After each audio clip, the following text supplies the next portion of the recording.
এই ধরনের কবিতা আরও শুনতে চ্যানেলটিকে সাবস্ক্রাইব করুন। শিবকে ডেকেই দুর্গা দেবী বলেন হেঁকেই জোরে, শোনো এবার মরতে আমি যাবই রকেট চড়ে। কার্তিক বললে আমি যাব মম চড়েই হিরো হুন্ডা। দুর্গা বলেন তা তো যাবি, তুই যে পাকা গুন্ডা।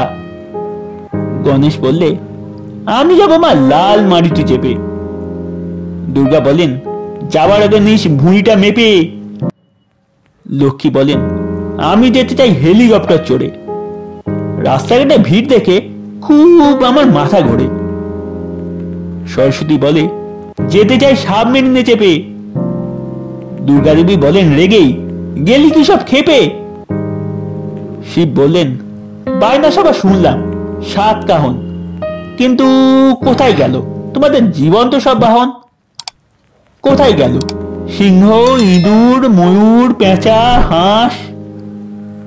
বাবা গজানন আসল খবর দাও তো করেই ফাঁস। সুর দুলিয়ে বললে গণেশ হেসেই, হো হো হো হো, বুঝলে বাবা বাহনরা সব করেছে বিদ্রোহ। সইবে না আর ওরা আমাদের বহন করার ঝক্কি, আদালতে সব যাবে বলেছে বাহন পশুপক্ষী।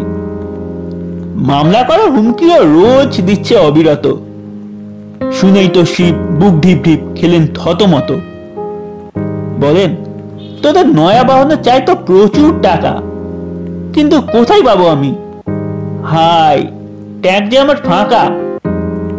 তাই বলি শোন, বুলুট পুরুষ বর্ম এটেই গায়ে, বাহন ছাড়াই যাস তোরা সব এবার হেঁটেই পায়ে। এই ছিল আজকের কবিতা। ধন্যবাদ।